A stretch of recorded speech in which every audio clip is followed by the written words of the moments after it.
Why is she so snippy? Think about that. Why doesn't she just give him a drink?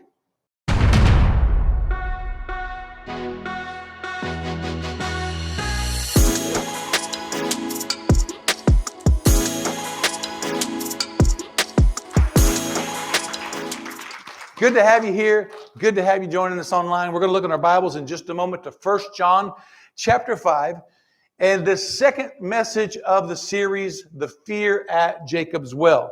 The first message was the fear of being alone. And this story of Jesus meeting this woman at Jacob's Well is located in Samaria. Jerusalem at that time was divided geographically with the northern part being Galilee, the southern part being Judea, and right there in the middle was a little place called Samaria. And that's where many years before that, Jacob, Abraham, Isaac, Jacob, grandson of Abraham, had bought some land in that area, and he built a well while he stayed there. Now, that well today is still there because we're talking about a well that's dug in stone, 150, 200 feet deep. Okay, so that didn't go away. There are many religious sites in Israel of where things took place. And some of those things are kind of up for grabs to the exact location because things have changed so much. But this is one of those ones that we pretty much know this is the well. It's still here today. There's a church built over it today. It's called the Church of St. Fotini. As I told you last time, Fotini was the name given to the woman at the well that met Jesus. That was her name. And so the church is called St. Fotini. And you could go there today. You could visit it, and you could visit Jacob's well. You could see this well. I think they even got a bucket that they let down, and they draw water out of it today. The place where Jesus met this woman. Now, the woman, she displayed three common fears to all people. Three common fears. The first one we talked about, the fear of being alone.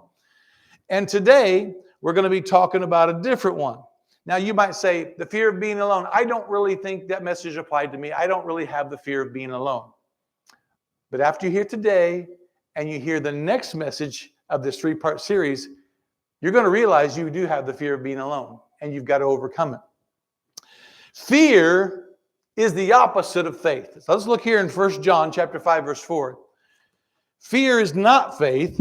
Fear is doubting.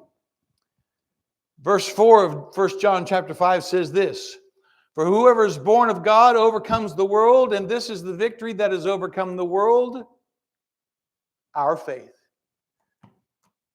What overcomes the world?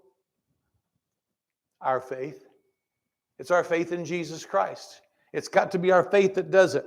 My mom told me a long time ago, she would hear these things that other preachers would say, and because I was a minister, she'd tell them to me in case I wanted to use them, And she'd say, "Hey, I heard this preacher the other day. He said, this is the definition of fear. F-E-A-R. False evidence appearing real." That's what she said. That's what this preacher said. Fear is false evidence appearing real. Now, of course, if there's anything that comes contrary to God's word, it's false. Okay?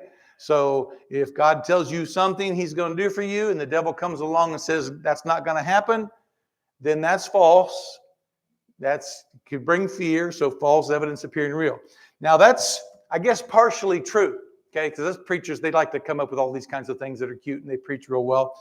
That could be true, but sometimes it's not false evidence that you're afraid of, okay? I mean, if you're in the woods and a big bear's coming at you and you're afraid you're going to be eaten alive, that's not false. Okay, that's real. It's a real bear. You can't just say, "Oh, that's false evidence appearing real. He's really not going to eat me." Yeah, he is. You better get out of there. Get your bear spray. Sometimes it's false evidence, but sometimes our fears are based on real things. And this woman had some fears based on real things. There are some things that we imagine that we're afraid of. Maybe we see two people talking and they look our direction and they're giggling, and what do we automatically think? They're talking about me. And they're laughing, so they're making fun of me. They're saying something. Well, that's not necessarily true, is it? That could be false. But if they actually walk up to me and make fun of me, if they actually walk up to me and say, I don't like you, then it's not false anymore. I actually know that person doesn't like me. And so I have this fear coming in my life. We've been talking about this series on fear, and last time we introduced Charlie Brown to you. Charlie Brown, he had pantophobia. What's pantophobia? The fear of everything. He's just a messed up little boy, and I think that's why many children and adults as well can relate to him, because he just doesn't have it all together, and he has a lot of struggles, a lot of insecurities. So the woman at the well, the things that were happening to her weren't imagined. Her life was messed up, and she had problems. They weren't false. They were true things. And Charlie Brown as well, you know, maybe sometimes he overthought it, and maybe he just thought people didn't like him. But yet there were people that didn't like him, and they let him know. So let's take a look at Charlie Brown and some of the fears and insecurities that he had. Then we'll get back to the woman, Fotini, at the well. You know, Charlie Brown, when a child is without his security blanket, people don't realize what it does to him. But that blanket sure can cause you problems, Linus. Listen, Charlie Brown, that old blanket soaks up all my fears and frustrations. Don't you have fears and frustrations, Charlie Brown? Blockhead! Blockhead! Blockhead!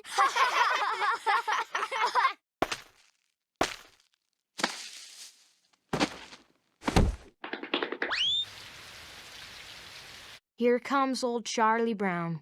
Good old Charlie Brown. Yes, sir. How I hate him.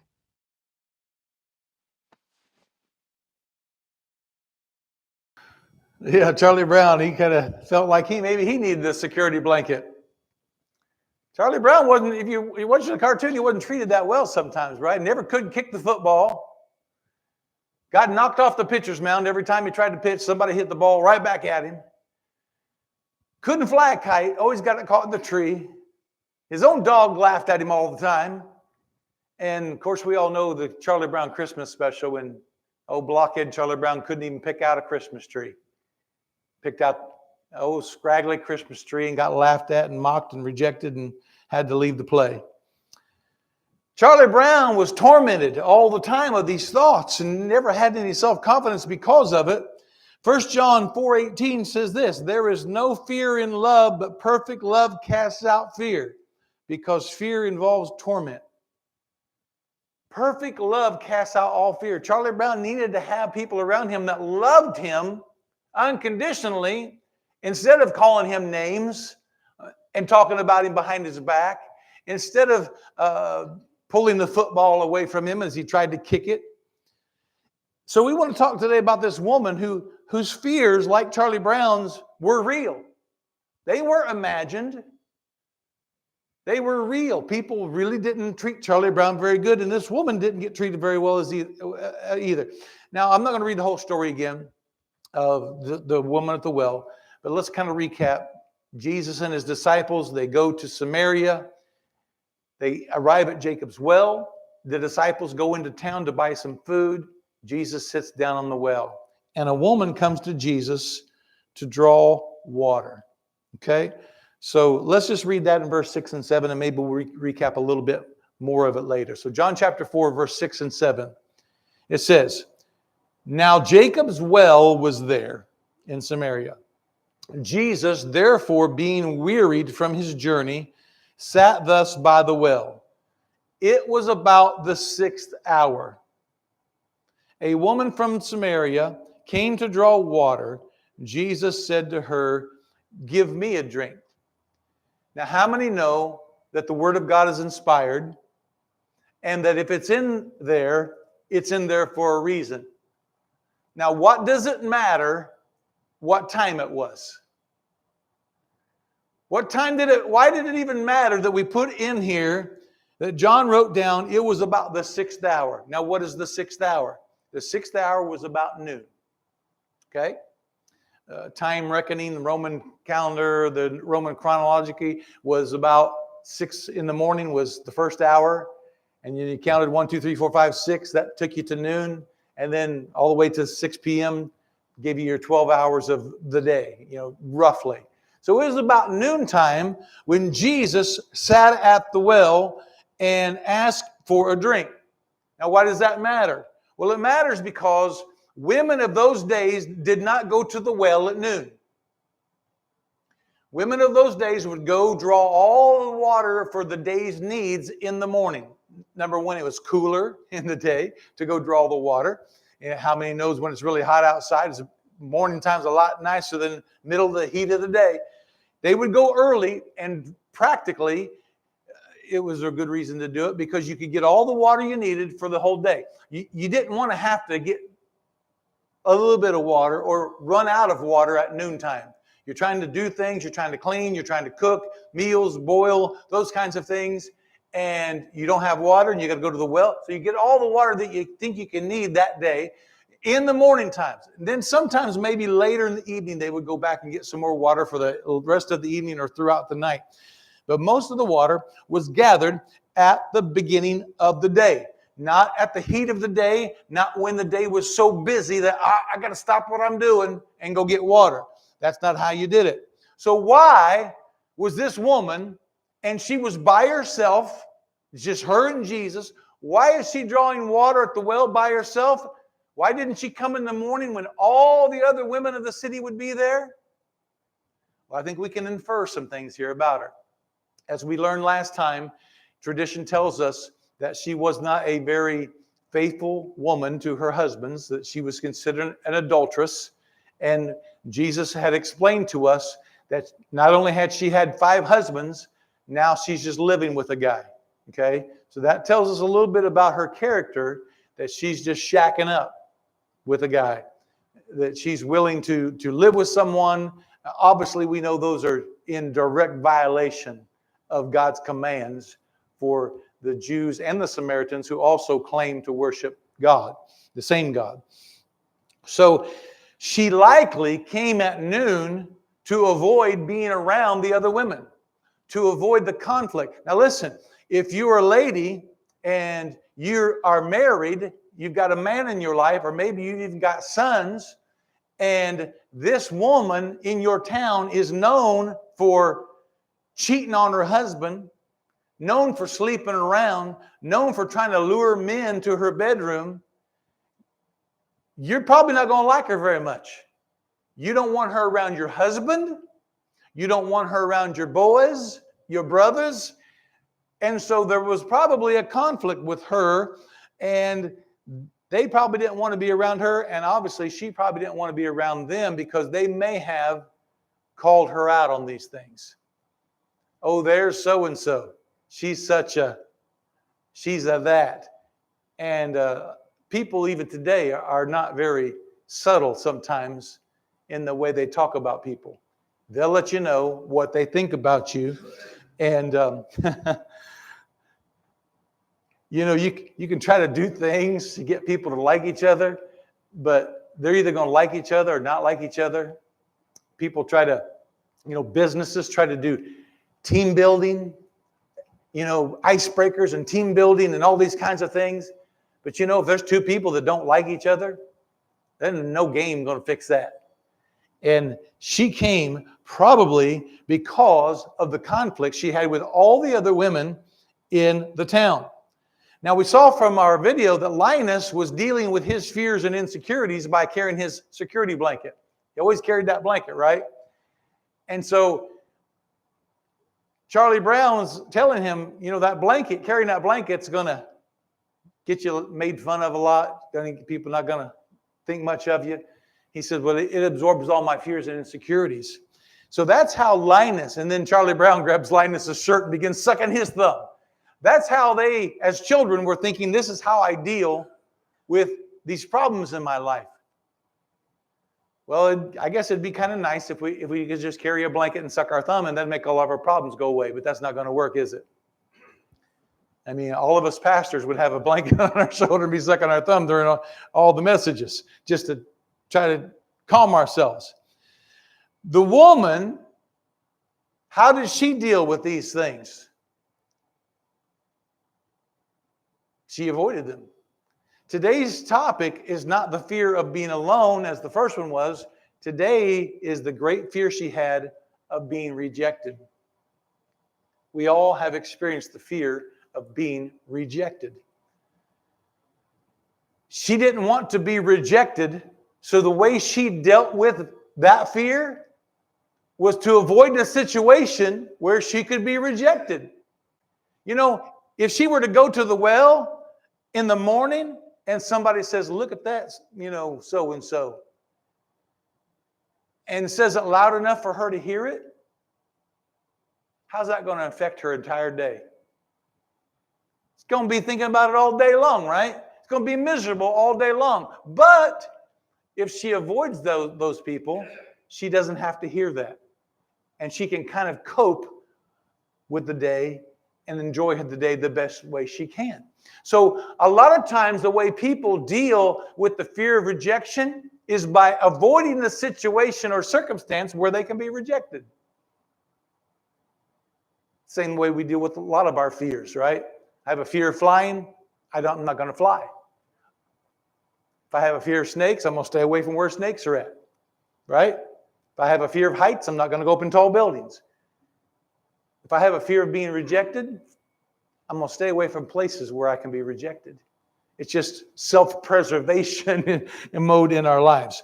And the woman's fear of rejection led her to where she would be placed in positions where she would not be rejected. So she came at noontime. I think we have that fear as well, fear of being rejected all the time.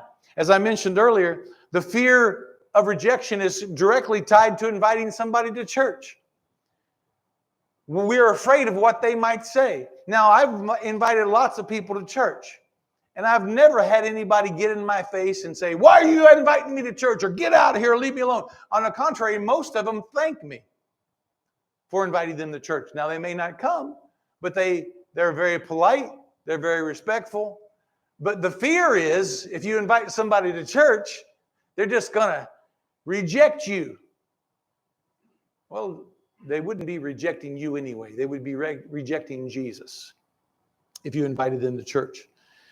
People have fears of inviting people to church, so what do? I don't want to be rejected, so what do? We just don't do it. We avoid the situation where we might be rejected. People don't launch out into new careers or change jobs, start a new business. Why? Fear of rejection. Fear that it won't work out. So what do? We avoid that. The fear of public speaking. How many enjoy that? You enjoy public speaking? So what do? We try to avoid situations where we have to do public speaking. You don't want to be a preacher if you have the fear of public speaking. Why? Because you got to speak in public. You don't want to be a politician or any kind of, you will avoid those. You will find yourself a different path to take to avoid speaking in public.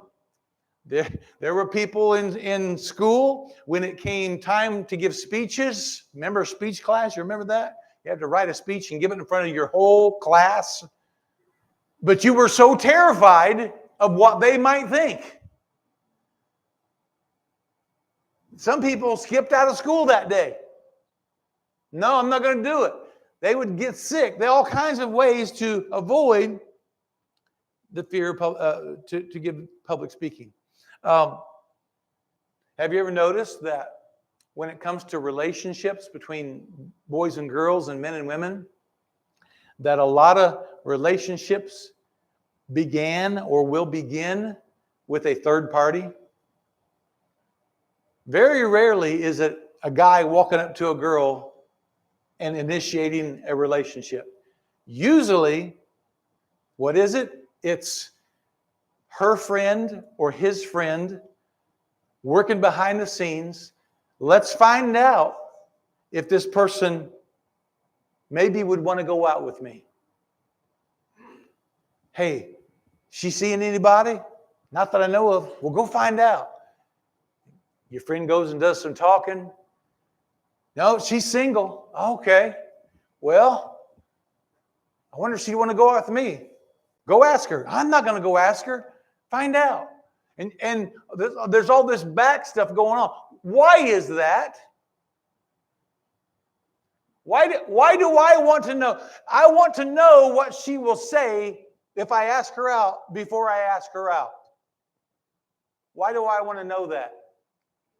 Because if she says she's not going to go out with me, I won't ask her out. Why? The fear of rejection. The fear of rejection. I don't want to have someone tell me, no, you're ugly. No, you smell. No, I don't want to go out with you. I think you're a loser. None of us want to hear that, right? So what do? We go around Robin Hood's barn to find out what the answer will be first. I really feel like, a lot of people, if they could get over the fear of rejection, their life would improve in lots of areas. Because, listen, I had that fear of rejection when it came to dating. I was afraid to ask any girl out because I didn't want to be rejected. I thought to myself one time, if I was kind of wanting a girlfriend, I thought, if I would ask 100 girls out, surely one of them would say yes, right? That's a great plan. If you're a guy and you want to go on a date, you think, man, if I had asked 100 girls out, surely one of them will say yes. That's a great plan, except for one thing. You might have to face rejection 99 times. And as guys, we can't handle it. So we don't do it. Nobody does it that way. Because who wants to be rejected 99 times? Even if one says yes and you go out and you're on the date, you know what you're going to think about the whole time you're out with her? The 99 that said you were a loser. And you're going to think, well, this woman I'm with, sooner or later, she's going to find out I'm a loser too. She's probably thinking I'm a loser right now, just like the other 99. The fear of rejection. People do say that the fear of public speaking is their number one fear. The fear of public speaking is, the survey says that 75% of people in America, their greatest fear is public speaking. That's a lot, 75%. Now compare that to the fear of spiders, which is only 4%. Or the fear of heights, which is only 5%. Fear of public speaking is 75%. Compare that to the fear of death, only 20%. People are more afraid of standing up in public than they are afraid of stepping out and meeting God and going to heaven or hell. They're more afraid of public speaking. Now, so we got to decide, we got to figure this out today, right? Let's figure this out. Because public speaking, talking to a crowd of people, how is that different than just speaking to one person? I mean, I'm talking to one person, I'm telling them what, now I'm going to talk to a whole crowd of people, hundreds of people maybe. What's the difference? Why is public speaking such a big fear of people? We talk all the time. You can't get some people to shut up. As my mom said, they were vaccinated with a Victrola needle. Yap, yap, yap, yap, yap, yap, yap, yap, yap. You want to get them to shut up? Put them in front of a crowd. Why is that? It's not the fear of public speaking. Can I tell you what it is? It's the fear of rejection. They're all looking at me. They're all listening to what I'm going to say. What if they don't like what I have to say? What if they reject me? What if they reject my message? The fear of public speaking is nothing more than the fear of rejection. That's why we hated speech class in school. We're just giving some stupid speech about some stupid thing. But we don't want to do it because all of our classmates out there, they're all looking at us. Look at him. Look at what are they going to say? And I'm telling you what, our hearts are beating out of our. Do you remember those days, speech class? Hearts are beating out of our chest. We're just shaking. We can't remember what we're going to say. We wrote a speech on something we know real well. You know, we wrote a speech on dogs or something. And we're trying to give we can't even remember what a dog is anymore. Dog? What's a dog? We can't even remember it because we're so scared. We're afraid of rejection of our peers. We're afraid of that they might laugh at us or say something to us. The fear of public speaking is nothing more than the fear of rejection. And because we are terrified of being rejected, we'll do like this woman. We'll try to avoid situations where we are rejected, and sometimes we'll even take preemptive measures. Sometimes, have you ever, you've probably seen this storyline in movies or books where there's a romantic couple and it's just not working out, and one of them will say, I'm going to break up with them before they break up with me. Right? You know what that is? Fear of rejection. I'm going to reject them before they can reject me. Let's look here back in the scriptures. John chapter 4, verse 9. Jesus asked that woman for a drink. Now, let me ask you, you guys are pretty decent people, right? If a stranger asks you for help, how would you respond? So say you're at the fast food joint with the drink dispenser. You're getting your drink. If a stranger is behind you and says, hey, would you hand me a cup? What would you do? Probably hand them a cup, right? Or hey, could you hand me one of those forks or spoon? Yeah, you probably. Or somebody's walking up to the store and they got their hands full and they yell out to you, excuse me, would you hold that door for me? Would you hold the door open for me? You'd probably hold the door open for them, right? Jesus is with this woman. And he says to her, give me a drink. That's where we left off last time, right? Jesus asked her for a drink. Let's look at how she responded in verse 9. The woman of Samaria said to him, how is it that you, being a Jew, ask a drink of me, a Samaritan woman? What kind of response is that? Like we just said, we're pretty decent people. Somebody asks us for a drink or a cup or a spoon or hold the door, we'd just do it, wouldn't we? She's drawing water out anyway, and he just wants a drink, just a little bit of that water. And what's her response? Who do you think you are asking me for a drink? Why is she so snippy? Think about that. Why doesn't she just give him a drink? We have here a rejected woman who's been rejected 5 times in 5 marriages, rejected by the women of the city, rejected by the people of the city. She's a rejected, hurt, broken woman. And what's she going to do? She's going to reject him before he can reject her. She sees you're from a different race, so to speak, a different religion, so to speak, and we don't have any dealings with one another. And so therefore, I'm going to get you before you get me. Before you can say anything to me, I'm going to reject you. Who do you think you are? She's confrontational with him. I mean, the boldness of her. Who do you think you are asking me for a drink? Come on, lady, just give him some water. I don't care who he is, Jesus or not Jesus. Just some guy is thirsty. You're drawing water out. He don't have nothing. You're drawing it out.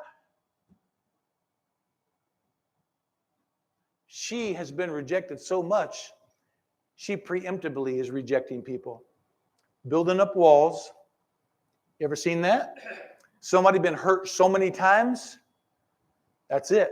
I'm going to build a wall so I can't get hurt anymore. That was her. The fear of rejection can lead to compromise.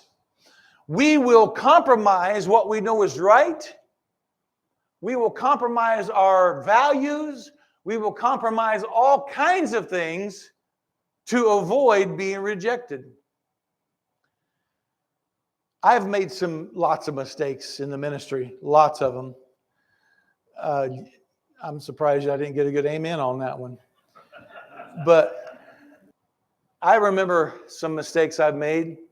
I don't do this anymore. I mean, I guess I have done it, but I usually don't do it. I have asked people to pray during the church service. Maybe ask someone, hey, would you open us in prayer today? Or, hey, would you pray over the tithe and offering, the giving? Or would you close us in prayer? I've done that many, many times. And I've learned that I have made a mistake many times because we just said 75% of the people are afraid of public speaking, and that includes prayer.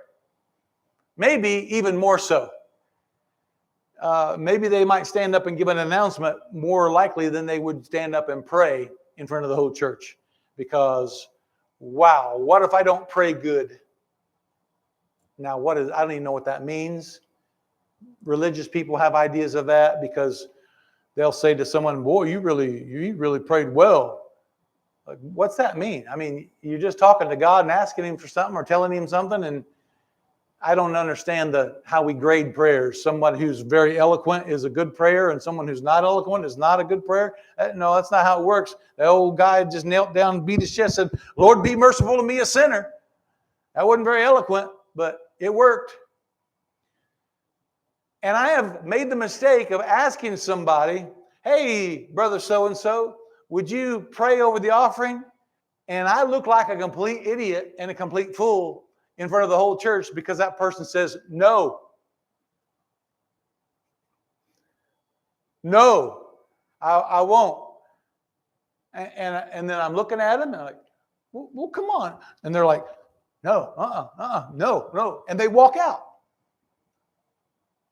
They were so fearful of speaking in public that they compromised and even left the sanctuary. Now, I've made that mistake a couple of times, just not thinking afterwards, because you kind of forgot that situation. Maybe some time had passed and there's a different person and you ask them and you get the same result. So I've tried to now learn through the ministry, get to know people who would be willing to speak in public and who would, or ask them ahead of time, make sure. Because people will do anything to avoid rejection. I remember being a child in PE class. Remember PE class? You played all these games, dodgeball. How many played dodgeball with the real dodgeballs where you could get smacked and have a big old red mark on your face the rest of the day? Yeah, those red rubber balls. Yeah, that was the good old days. There were people in PE class that wouldn't even try. Didn't matter what sport we were playing, what we were doing, they wouldn't even try. I've come to find out why. Fear of rejection. Because what if I try my hardest and I stink? People are going to laugh at me. What if I get up there to hit that ball and try my hardest and I'm trying and I strike out? Somebody's going to laugh at me. Surely that wouldn't happen. Oh, guarantee it's going to happen in school. You're a loser. You can't even hit the air. You can't hit the broadside of a barn. You stink. You're a loser. I guarantee somebody's going to laugh. Even if they're just kind of joking around, kind of ribbing you, it's not going to feel like a joke. So you know what some people do? Don't even try. I don't want to feel like I've failed. I don't want to feel like I've been rejected. So I won't even try. I won't even try to do my best. Come on now. We're talking about some spiritual things here, not just PE class. I'm not even going to try to serve God. I'm not even going to try to get involved in a ministry. What if I get rejected? What if I get told I'm not doing it right? Lots of fear involved in these things. I think I came up with a solution or an observation. Have you noticed nowadays, like when I was a kid, if your team lost, you lost. Right? Your team, you on a team of some sort, you played a tournament and your team lost, then you lost. Maybe they gave out a trophy to the champions and maybe the runner-up got a trophy. Usually not. But maybe the runner, but for everybody to get a trophy,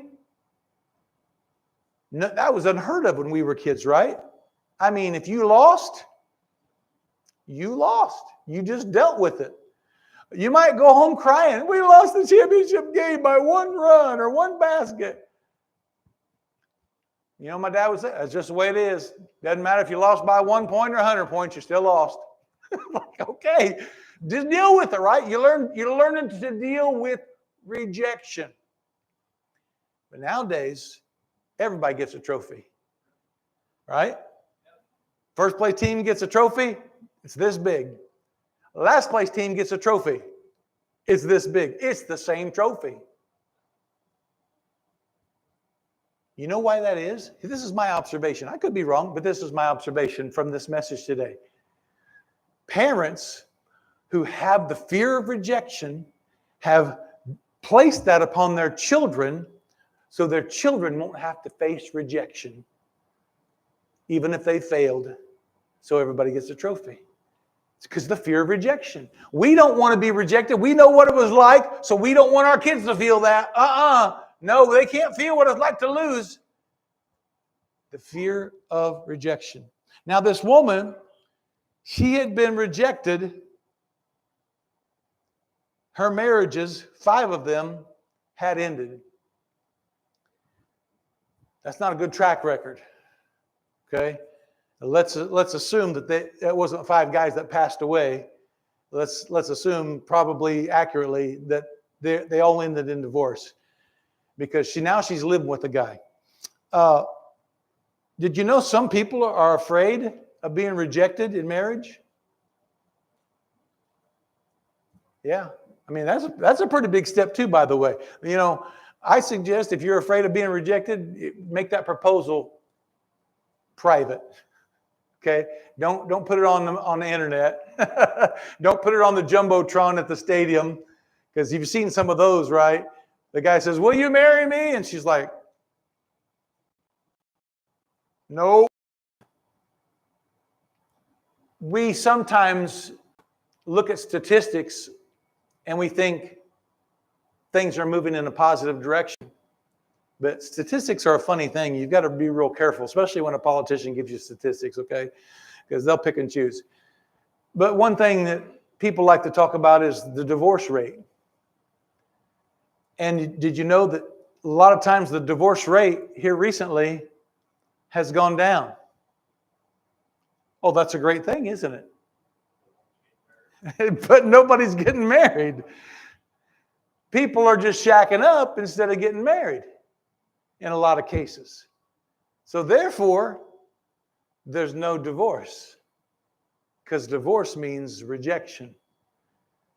And it's a lot easier if you're just dating somebody, if it doesn't work out, to deal with that than it is to deal with somebody who stood there in front of a preacher, in front of a church, in front of witnesses, and swore, cross my heart, hope to die, stick a needle in my eye, that I will love you till the day we die.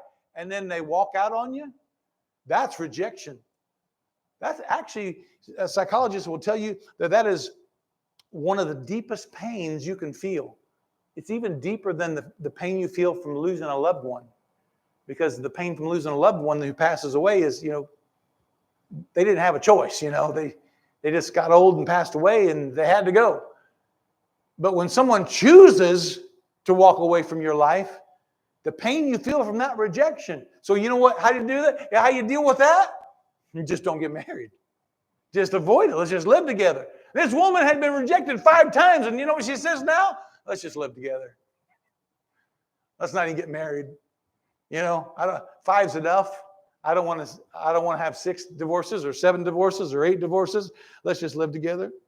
People will do anything today to avoid being rejected. Now, we haven't really talked about this much, and I need to briefly talk about it. What's the opposite of being rejected? Being accepted. Right? Being accepted, being welcomed, being received. So we will do anything to avoid being rejected, do anything, therefore, to be accepted. You see all the craziness that people will do today in the world? You know what a lot of that's about? Trying to be accepted by some particular group, maybe. Maybe it's just a small group of people, but I will dress how you tell me to dress. I will do what you tell me to do. I'll talk like you want me to talk, only so I can be accepted in your group. because I don't want to be rejected. Above all, I don't want to be rejected. The fear of rejection can cause you to fall into sin. You know, we talk about peer pressure, usually referencing younger people, but it's with older people as well. But peer pressure, I remember being a young person, the peer pressure to use alcohol, tobacco products, drugs, all kinds of things. The peer pressure. You know what peer pressure is? Go like this, because you know. Peer pressure is the fear of rejection. That's all it is. I don't want you to reject me. I want to be accepted, so I'll go along with whatever it is you're offering. The drinking, the drugs, the sex, the vulgarity, whatever it is, people will go along with it. Come on, man. What are you, a sissy? What are you, a wimp? Come on, do this. You know, my mom used to say as well, if all your friends jumped off a bridge, would you do it? That's what people are doing all the time. They're not literally jumping off bridges, but they're doing whatever it takes to keep their friends from rejecting them, their so-called friends, to keep people from rejecting them and accepting them. Say, oh yeah, okay, you did it. You don't do it though, we're going to reject you. Now the woman, finally, throughout this story, she found some acceptance with this man named Jesus. Because he didn't really even want to discuss all her past. He wanted to give her living water. He knew about her past, but that wasn't why he was there. He didn't go to Samaria to that well to hash up her past and tell her what a terrible person she was. He went there to offer her living water, to make an offer to her. Whosoever will can come and drink. Whoever wants to come. See, Christianity is not exclusive, it's inclusive. Whosoever will. All are invited to come and drink of the living water that Jesus offered her. And he never rejected anyone who came really desiring what he had to offer. In John chapter 6, verse 37, Jesus said, all that the Father gives me will come to me, and the one who comes to me, I will by no means cast out. What's he saying? He's offering this to the entire world. Listen, all the people that need to come to church, that don't come to church, that you're afraid to invite to church, you know what they have? The fear of rejection. They have a fear of being alone. They have a fear of rejection. Because God has put it within every person, as we said, it's not good for the man to be alone. So we have this God-given desire to be with others, right? The devil has taken this good, God-given desire to be with others, and the devil has taken it and turned it into a fear. But what if nobody wants to be with you? What if you're alone? What if they reject you when you want to be with them? See, the devil takes everything God did good and tries to turn it around into a fear. Jesus said, I won't reject you. I won't reject you. You've been married 5 times and now living with a guy. I won't reject you. Come to me and I will offer you living water. Doesn't matter. You're King David and you've committed adultery. God used him. Jonah disobeyed, was used by God. Zacchaeus was a thief. Stole from people. Their livelihoods. Didn't matter if they were rich or poor. Single or married, he took money from them, hurt their finances. Jesus went and ate with him. Mary Magdalene had 7 demons. Was not rejected by Jesus. Even later on, the Apostle Paul, whose name was previously Saul, was out killing Christians and putting them in jail, tearing families apart, ending lives. Was supportive of Stephen being stoned. See a man stoned to death. He was a part of that. But when he accepted Jesus, Jesus didn't say, oh, wait a minute. No, no, no, you've been too bad. Not you. You can't come. Even he was accepted and forgiven and used by God to do something great. Listen, folks, the fear of rejection is real. And I've got good news for you today here at Good News Church. You don't need a security blanket. And you don't need to suck your thumb. You have Jesus.